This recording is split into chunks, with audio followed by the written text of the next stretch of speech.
찬송가 495장, 통일찬송가는 271장입니다. 익은 곡식 거둘 자가 없는 이때에 1절과 2절을 찬양드리겠습니다. 익은 곡식 거둘 자가 없는 이때에 누가 가서 거둘까? 내가 어찌 게을러서 앉아 있을까? 어서 가자 밭으로 보내주소서.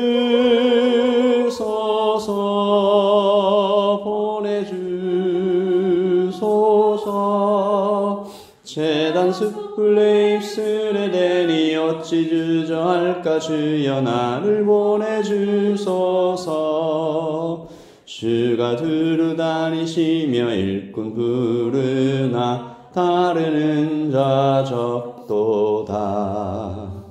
보라 주의 사랑하는 익은 곡식을 어서 거두러 가자. 보내주소서.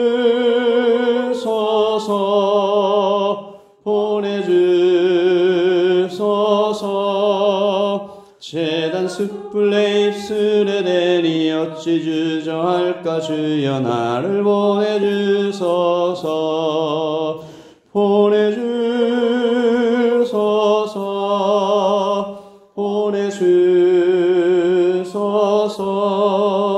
재단 숯불에 입술에 대니 어찌 주저할까? 주여 나를 보내주소서. 아멘. 주님 나를 보내소서. 내가 여기 있나이다. 나를 보내소서. 그렇게 고백하였던 이사야처럼 오늘 이 아침에도 주께서 보내시는 곳, 주님께서 우리에게 하고자 하신 말씀 잘 들어 그것을 또한 실천하는 오늘 하루 되게 하여 주시옵소서. 예수님의 이름으로 기도합니다. 아멘. 잠언 6장 말씀을 함께 보도록 하겠습니다. 잠언 6장 1절부터 11절까지 말씀을 함께 읽도록 하겠습니다. 내 아들아, 내가 만일 이웃을 위하여 담보하며 타인을 위하여 보증하였으면 내 입의 말로 내가 얽혔으며 내 입의 말로 인하여 잡히게 되었느니라. 내 아들아, 내가 내 이웃의 손에 빠졌은즉 이같이 하라. 너는 곧 가서 겸손히 내 이웃에게 간구하여 스스로 구원하되 내 눈을 잠들게 하지 말며 눈꺼풀을 감기게 하지 말고 노루가 사냥꾼의 손에서 벗어나는 것 같이 새가 그물 치는 자의 손에서 벗어나는 것 같이 스스로 구원하라. 게으른 자여, 개미에게 가서 그가 하는 것을 보고 지혜를 얻으라. 개미는 두령도 없고 감독자도 없고 통치자도 없으되 먹을 것을 여름 동안에 예비하며 추수 때에 양식을 모으느니라.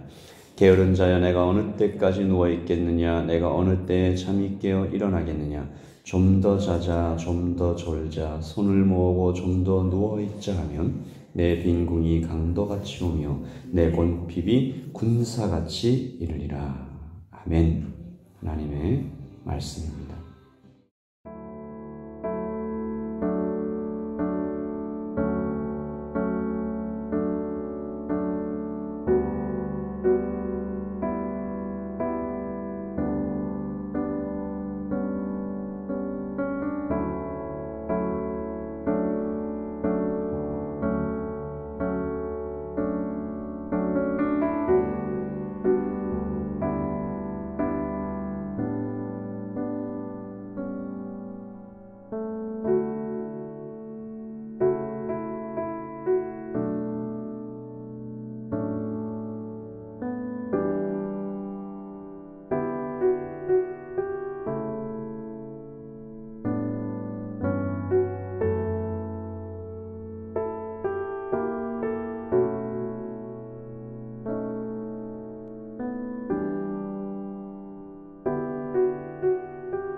우리에게 주신 하나님의 말씀 잠언 6장은 아버지가 아들에게 전하는 5가지 인생 교훈에 대한 말씀입니다.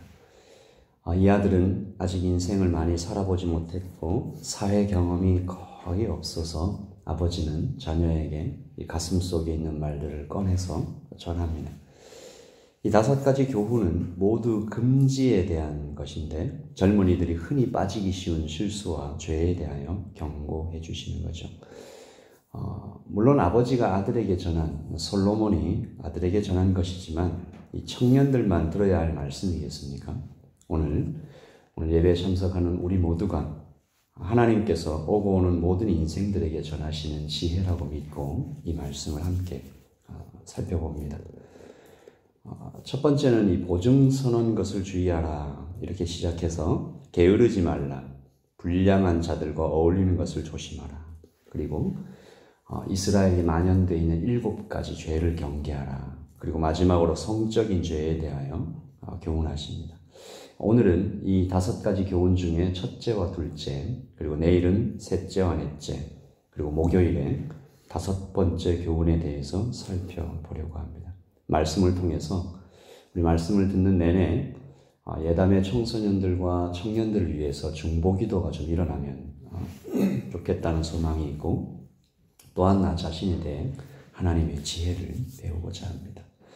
첫 번째, 하나님은 보증에 대해서 이야기하시죠. 1절부터 5절까지 하나님께서 경솔한 보증에 대해서 교훈하십니다. 이 담보나 보증을 통해서 이 법적으로 묶여버리면 얼마나 위험해질 수 있는지 솔로몬은 이 법적인 묶임에서 가능한 한 빨리 빠져나올 것을 호소하는데 그 표현이 굉장히 강합니다. 4절에 보시면 내 눈을 잠들게 하지 말며 잠도 자지 말라는 것이죠. 5절에 보시면 같이 읽을까요? 노루가 사냥꾼의 손에서 벗어나는 것 같이, 새가 그물 치는 자의 손에서 벗어나는 것 같이 스스로 구원하라. 빨리 빠져나오라.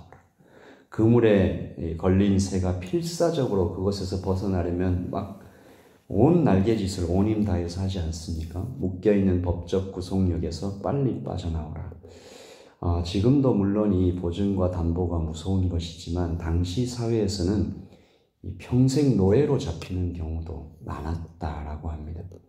경솔한 보증은 자신의 미래뿐만 아니라 주변 사람, 가족과 동료들까지 위험에 빠뜨리는 아주 위험한 행동임을 강하게 경고하십니다. 이 두 번째는 게으름에 대한 것인데 이어지는 6절부터 11절까지의 말씀이 이 게으름에 대한 경고인데요. 6절에 보시면 아주 흥미로운 표현이 나오죠. 게으른 자여, 개미에게 가서 그가 하는 것을 보라. 지혜를 얻으라. 게으른 자여, 개미에게서 배우라. 다소 모욕적으로 들릴 수도 있는 말입니다. 게으른 자는 개미보다 못하다라는 은근한 책망이 섞여 있는 것 같죠. 여러분, 개미에게서 우리는 무엇을 배웁니까? 예비하고 모은다. 8절 같이 읽을까요? 먹을 것을 여름 동안에 예비하며 추수 때에 양식을 모으느니라. 다시 말해서 쓸 것을 모아두지 않는 사람, 미리 예비하지 않는 자, 게으른 자는 큰 어려움을 미래에 당하게 될 것이다. 이것이 첫 번째 교훈인 보증과도 좀 연결되어 있지 않습니까? 게으른 자는 깊이 생각하지 않고 덜컥 감정이나 기분에 따라 보증을 섰다가 그만 묶여버립니다. 게으른 자는 거기에서 끝나지 않고 보증에서 벗어나기 위해서 노루가 사냥꾼의 손에서 벗어나는 것 같이 열심을 다하지 않을 것이고 그 결과는 인생의 패망으로 나타나게 되겠죠. 저도 가보진 않았습니다만 전에 들은 얘기인데 인도에 가면 거리에서 엄청난 숫자들의 거지들을 만나게 된다고 합니다. 그리고 놀랍게도 그들의 태도가, 이 구걸하는 태도가 무척 당당하고 이 적선을 베풀어도 그리 고맙다는 말을 하지도 않는다고 해요. 그들의 태도가 이렇습니다. 내가 당신에게 자비를 베풀 수 있는 기회를 준 것이니 오히려 당신이 나에게 고맙다고 해야 되지 않느냐라는 태도를 보인다고 합니다. 이 사회 구조적인 문제도 물론 있겠지만 이것이 힌두교의 가르침에서 나온 것입니다. 이 교묘한 이 사단의 속임수가 땀 흘려 일하지 않아도 된다라는 어떤 이 논리적인 근거를, 종교적인 이유를 만들어서 인도의 수많은 영혼들을 망치고 있다라는 생각을 하게 되었습니다. 여러분, 오늘 말씀은 그러면 도무지 보증을 서지 말라는 말씀일까요? 또한 잠을 줄이고 또 줄이고 시간을 쪼개고 또 쪼개서 개미처럼 열심히 살라는 그런 하나님의 말씀일까요? 아닙니다. 먼저 성경은 타인에게 보증을 서는 것을 금하지 않습니다. 오히려 모세가 전한 율법에 보면 타인을 위해 보증을 서야 할 때가 있다라고 언급하기도 하죠. 그러므로 오늘 말씀은 보증 그 자체에 대한 금지가 아니라 이것이 가지고 있는 위험성에 대하여 경고하는 것입니다. 동시에 무분별한 보증과 담보가 얼마나 한 사람의 인생을 망칠 수 있게 되는지에 대한 경고인 것입니다. 오늘 예배하고 있는 우리 새벽 예배자들에게 한 가지 기도 제목이 있으면 좋겠습니다. 교회 안에서 이런 문제로 큰 고통을 겪는 일을 제가 직접 보지는 못했지만 듣고 또 많이 있다는 얘기를 들었습니다. 오늘 말씀을 깊이 마음에 새겨서 우리 자신도 감정에 이끌리지 말고 성급하게 결정하지 말 것이며 주변의 사람들에게도 성도들 간에 성령님의 인도하심과 지혜를 구하고 보증을 서거나 담보를 서는 것. 우리가 정말로 긴급히 도와야 할 일이 있으면 교회 공동체가 함께 도와야 하겠지만 참으로 신중하게 결정해야 할 것입니다. 게으름도 마찬가지인 것 같습니다. 오늘 말씀이 일 중독이 되라는 말씀이 아니겠죠. 잠깐의 휴식을 누리는 것에 대하여 죄책감을 가지라 하는 말씀도 아니겠죠. 다만 분별하라는 것입니다. 우리 인생에서 낭비되는 시간이 없는지, 온통 흩어져 있는 잡다한 생각들이 없는지 경계하라는 것입니다. 오늘 말씀 10절이 좀 흥미로운데요. 좀 더 자자, 좀 더 졸자, 손을 모으고 좀 더 누워있자. 이 어떤 사람입니까? 잠을 이기지 못하는 사람입니다. 그날 아침에 일어나서 무언가 할 일이 있는데도 이 잠을 못 이기는 거예요. 왜 이렇게 잠을 못 이기게 될까? 대부분 전날 저녁을 규모 있게 보내지 못했기 때문입니다. 여러분, 오늘 나와서 예배하고 있는 이 새벽 예배만 해도 그렇지 않습니까? 어젯밤에 오늘의 아침을 생각하며 준비한 사람만이 새벽을 깨울 수 있는 것 같습니다.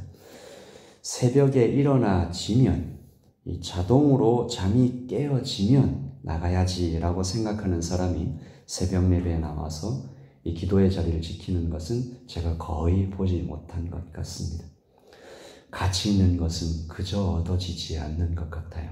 오늘 말씀 11절에 있는 빈궁과 권핍도 그러므로 물질적인 것만이 아닙니다. 내 빈궁이 강도같이 오고 권핍이 군사같이 이르는 것은 영적인 것에도 마찬가지인 것 같아요. 영적인 빈궁이 갑자기 오는 것 같습니다. 그러나 아닙니다. 평소에 영적인 게으름에서 이것이 점점 우리를 찾아오는 것이죠. 우리 예담의 모든 성도들에게, 특히 오늘 제가 그렇게 말씀드렸습니다. 청년들에게 찾아올 수 있는 이 마지막 때에 하나님의 지혜를 따라 살아갈 수 있도록 오늘 이 아침에 자라나는 우리 청년들에게 아버지가 아들에게 간절한 마음으로 교훈하듯이 하나님의 말씀이 들려지기를 소망하고 또 소망합니다. 우리 아까 드렸던 찬양입니다. 찬송가 495장, 통일 찬송가 271장인데 2절에 보시면 주가 두루 다니시며 일꾼을 부르시는데 따르는 자가 적습니다. 이것은 영적인 게으름에서도 오고 평소에 그가 성실하게 살지 않았던 생활 습관에서도 오는 것 같습니다. 주님께서 마지막 때에 일할 일꾼들을 부르시는데 언제 어디서나 기뻐 가서 일할 수 있도록 우리의 생활을 좀 단순하게 만들고 주님 부르실 때 주님 제가 나가겠습니다. 2절과 3절을 찬양드립니다. 주가 두루 다니시며 일꾼 부르나 따르는 자 적도다.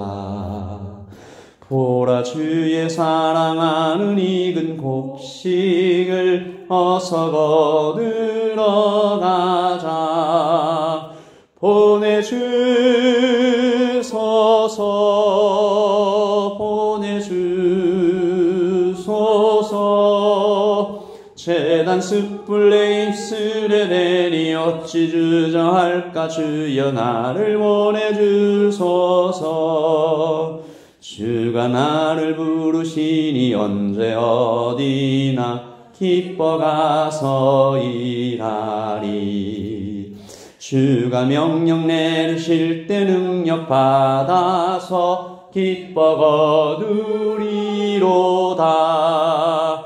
보내주소서.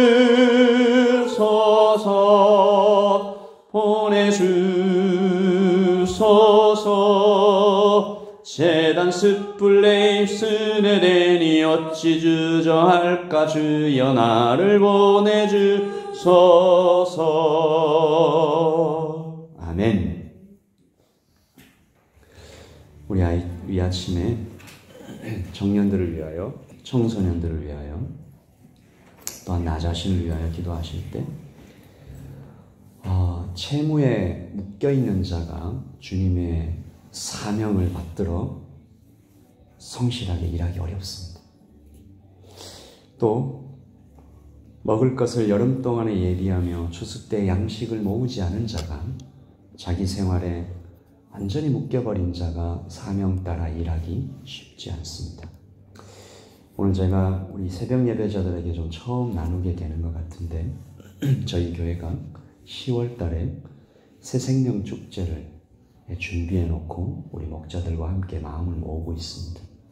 한 영혼 한 영혼 주님께 돌아올 수 있도록 하나님, 우리의 모든 생활을 좀 단순화해서 잃어버린 영혼을 구하는데 야단의 모든 성도들이 마음을 쏟게 하소서.